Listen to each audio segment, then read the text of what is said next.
भोज आज कंस के लिए नहीं छोड़ सकता, क्योंकि मैं जीते जितनी बड़ी भूल कैसे कर सकता हूँ। अब महाराज जबरदस्ती आज देवकी की गोदी से उस बेटी को छिना लिया और जैसे चारों तरफ चक्कर के लगा करके चट्टान में पटकना चाहा। आज वो लड़की, वो देवी भोज आज कंस के हाथों से छूट करके आकाश की तरफ बढ़ गई और आकाश की तरफ जाकर के महाराज उसने आकाशवाणी की है, भोजराज कंस, जिस भय के चक्कर में तू मुझे मारना चाहता है, याद रख तेरा वो 8वां लाल और तेरा काल उस मथुरा में नहीं हुआ, उस गोकुल में पैदा हो चुका है। जिस वजह से तूने देवकी की 6 संतानों को मारा, आज तू मुझे भी मारना चाहता था, लेकिन याद कर तुझे मारने वाला तो ना जाने कब पैदा हो गया, गोकुल में पैदा होकर के बड़ा भी हो रहा है। और जैसे उस कन्या ने आकाशवाणी की, आज महाराज भोज आज कंस के दिमाग उड़ गए, होश उड़ गए, कहने लगे वाह वाह, ये देवता भी झूठ बोलते हैं, मेरे साथ खेल खेल रहे हैं। होना यहाँ था काल, ये गोकुल कैसे पहुंच गया, बुद्धि काम नहीं कर रही है। महाराज वो आदि शक्ति भवानी विंध्यवासिनी के नाम से जानी गई, वही ये दुर्गा है, वही काली है, वही भवानी है, जो हर कई प्रकार कई रूप से जानी जाती है। अब महाराज इधर भोज आज कंस का दिमाग जो है बड़बड़ाने लगा, सोच रहा है करूं तो क्या करूं, मेरा काल पैदा हो गया, मैं कुछ कर ना पाया, और पैदा ही नहीं वो गोकुल में बड़ा भी हो रहा है, और कहीं अधिक बड़ा हो गया तो इसकी ताकत भी बड़ी हो जाएगी।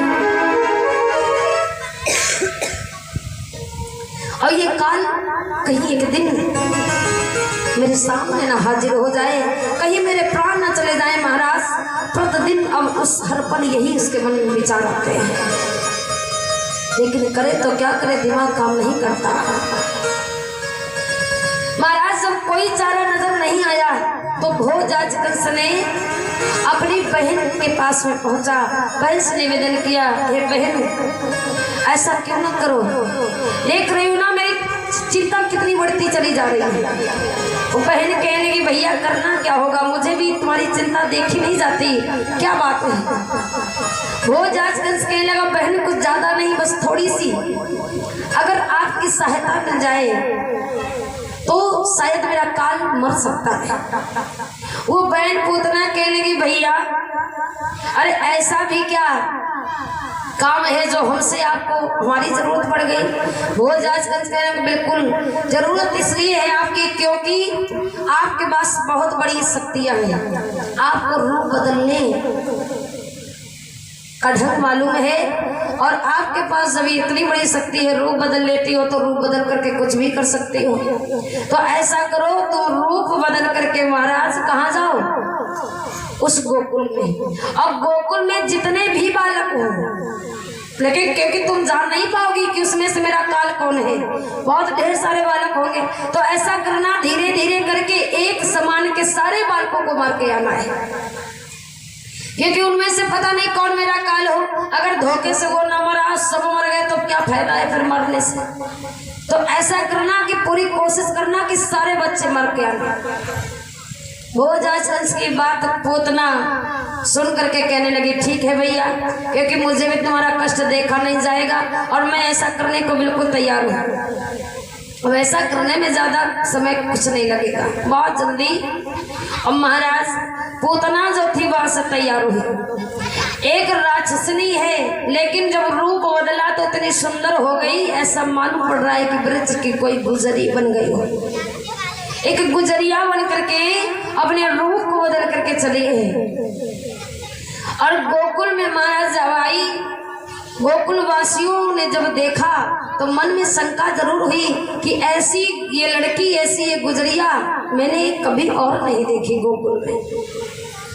लेकिन आज ये कुछ अजीब सी, कुछ नया चेहरा समझ में आ रहा है, लेकिन किसी ने कुछ पूछा नहीं, क्योंकि गोकुल का स्वभाव ही महाराज अलग है। किसी पर ज्यादा देर कोई संदेह नहीं करता, अपने मन में छल कपट नहीं रखता। महाराज किसी ने ज्यादा गौर नहीं किया।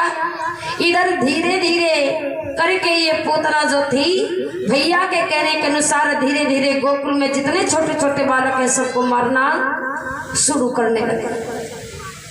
और जब सबको मारना शुरू करने लगी, सोच रही है कि मैं धीरे धीरे करके सब बच्चों को मार रही हूँ, लेकिन पता नहीं उनमें से काल कौन है जो मरा या नहीं मरा।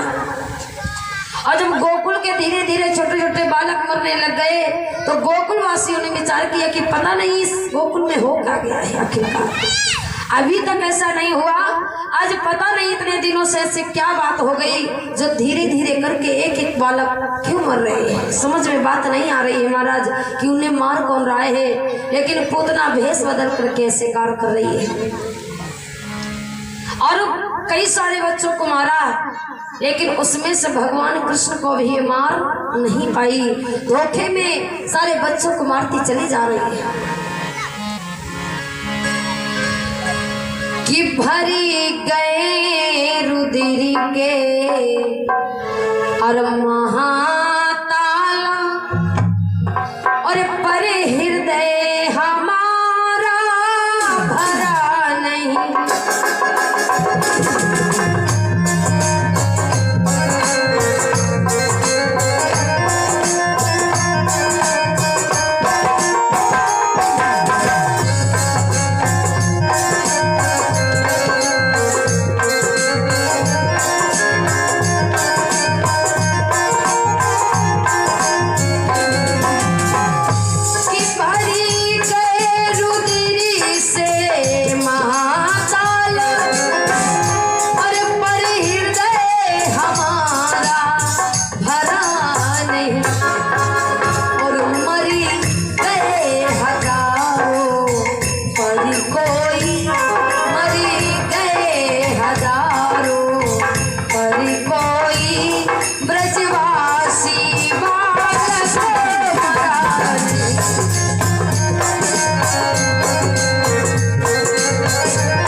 मार चुकी हूँ फिर भी अभी काल में लगता नहीं मरा। महाराज धीरे धीरे कर करके पहुंच गई कहाँ, मैया यशोदा के भवन में पूछते पूछते। और जब मैया यशोदा के भवन के पास से पहुंची, आवाज लगाई है मैया।